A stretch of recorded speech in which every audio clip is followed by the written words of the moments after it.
Sejam muito bem-vindos, galera. Como vocês sabem, domingão é de lei, projeto Você Sabia. Este domingo em especial aqui estou para falar sobre o crime de racismo, que está tratado na Lei 7.716 de 89, e para falar também sobre o crime de injúria racial, que está previsto no artigo 140, parágrafo 3º do Código Penal. O tema escolhido deste domingo foi propositalmente escolhido, devido à sua importância e devido também a muitos fatos apresentados aí pela imprensa como crime de racismo, mas se a gente for pegar aquele fato e analisar à luz do nosso ordenamento jurídico, a gente vai ver que aquele fato não se enquadra no crime de racismo propriamente dito na Lei 7.716, mas sim se enquadra no crime de injúria racial previsto no Código Penal, certo? Ao final do vídeo vocês vão saber fazer a diferença aí, entre os dois tipos penais. Mas vamos ver crime a crime aí, Vamos ver primeiro o crime de injúria racial. O que seria o crime de injúria racial? Pois bem, a gente está diante do crime de injúria racial, basicamente toda vez que uma pessoa ofender a outra pessoa com o objetivo de atingir a sua honra subjetiva, ou seja, de atingir a imagem que a pessoa tem dela mesma. Para isso, a pessoa vai fazer ofensas, insultos, se valendo de elementos como a cor, a raça, a etnia, a religião, a origem da pessoa, o fato de a pessoa ter a condição de idosa, o fato de a pessoa ter a condição de portadora de deficiência. Lembrando que essa ofensa pode se dar por meio de palavras, por meio de gestos, ou mesmo por agressões, como defende o doutrinador César Roberto Bittencourt, falando que se comprovado que as agressões físicas, teve como motivação essas elementares que a gente acabou de ver aí, além de a pessoa responder por uma possível lesão corporal, por exemplo, ela responderia também pelo crime de injúria racial, certo? Dado ainda que os bens tutelados de cada tipo penal, são diversos, certo? E lembrando ainda que o crime de injúria racial, de acordo com o artigo 145 do Código Penal, é um crime de ação pública condicionada à representação, de modo que o Estado não pode agir de ofício, ele só pode agir depois que tiver a representação da vítima. Essa representação pode se dar, por exemplo, quando a vítima se dirige à delegacia e faz o boletim de ocorrência, certo? Visto agora o crime de injúria racial, vamos agora ver o crime de racismo e ver as principais diferenças dos dois crimes.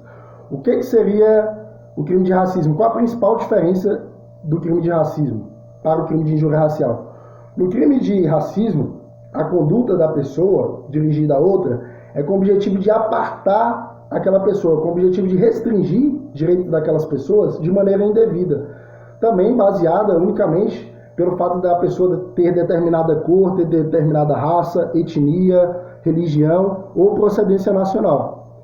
Então, a prática do crime de racismo é um ato de segregar, restringir direitos de maneira indevidas por conta dessas características que eu acabei aqui de mencionar, De modo que, no crime de injúria racial, a conduta da pessoa é praticada atingindo uma pessoa determinada, um sujeito determinado. No crime de racismo, a conduta é praticada atingindo pessoas indeterminadas, Eu vou dar um exemplo aqui para melhor a gente entender cada um dos tipos penais. Eu vou dar um exemplo de injúria racial.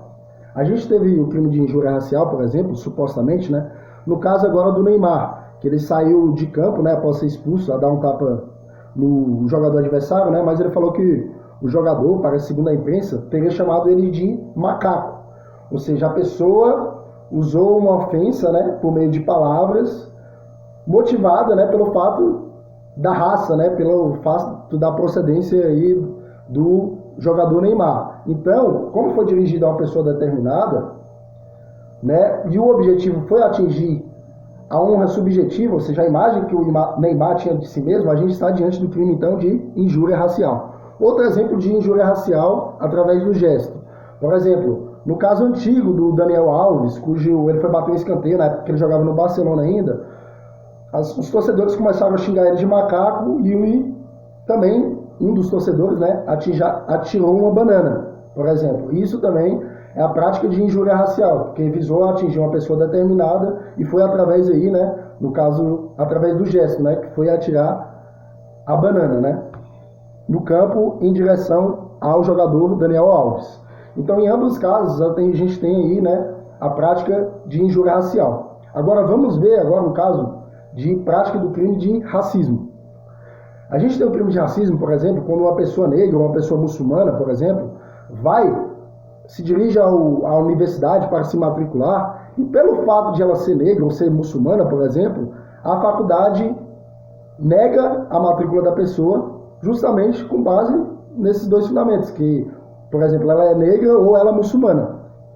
De forma que ela está, ou seja, pode ver que ela está segregando aquela pessoa, certo? E está restringindo o direito daquela pessoa de maneira indevida, certo? Então aqui a gente está diante da prática de um ato racista, e ela é dirigida também a pessoas indeterminadas, porque seja qual for aquelas pessoas que forem se dirigir à faculdade, qualquer pessoa negra ou muçulmana, no exemplo aqui dado, todas vão ter o seu direito, né, de se matricular ali negado de maneira indevida. Ou seja, as pessoas estão sendo segregadas, né?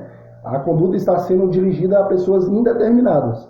Aí está aí as principais diferenças aí, né, entre o crime de injúria racial e o crime de racismo. Além disso, no crime de racismo, o crime de racismo é caracterizado por ser um crime de ação pública incondicionada, de modo que o Estado, sabendo daquela conduta, pode sim agir de ofício, independente da representação da vítima, né? Então essas, basicamente, as principais diferenças entre os dois crimes, né? Queria salientar aqui também que até pouco tempo, outra diferença que era dada aí pela doutrina e mesmo pelos julgados, né, dos tribunais superiores, era que o crime de racismo era um crime imprescritível e um crime também inafiançável.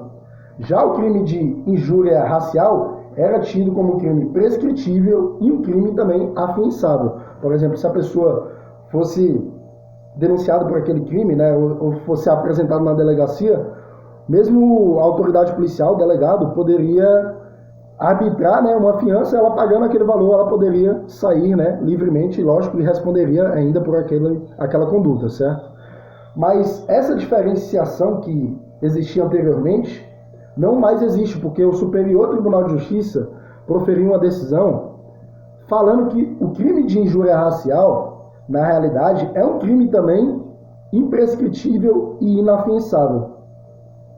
Ele aduziu que as condutas ali previstas na Lei 7.716, que é do crime de racismo, não são, né, as condutas ali não são um rol taxativo, de modo que poderiam abranger também outras condutas. No caso, eles entenderam que abrangeria também a conduta do artigo 140, parágrafo 3º, ou seja, abrangeria também a prática de injúria racial. Então, apesar da textualidade da Constituição, que no seu artigo 5º, inciso 42, falar que o crime de racismo é imprescritível e inafiançável, não falar de injúria racial, eles entenderam que o crime de injúria racial, na realidade, é uma espécie do gênero racismo.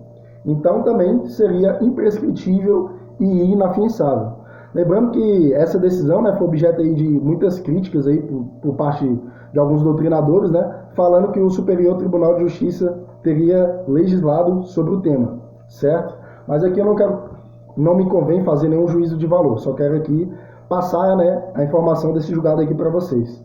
Então, vendo aí, a gente viu aí de maneira bem rápida, né, esses dois institutos, acredito que deu para ficar bem nítida a diferença entre eles. E hoje, basicamente, a diferença entre os dois institutos é que o crime de, além das penas, né, é que o crime de injúria racial é um crime de ação pública condicionada à representação, e os crimes de racismo, propriamente dito, da Lei 7.716, é de ação pública incondicionada, certo? Talvez se ficou alguma dúvida aí, né, a respeito da explicação, mais uma vez me coloco à disposição aí, né, só perguntar aí nos comentários, que eu estarei respondendo através de exemplos ou, enfim, com conceitos, o que for necessário aí para vocês entenderem, né? E queria também aduzir aqui que esses comportamentos aí do ser humano de discriminar o outro semelhante, né, de maneira negativa, é baseado no chamado pelos sociólogos de etnocentrismo, que é quando o indivíduo, né, ou um grupo de indivíduos, entende que a maneira deles de pensar, ou a maneira dele de agir é superior, né, ou pelo seu estereótipo físico, é superior a de outro, né?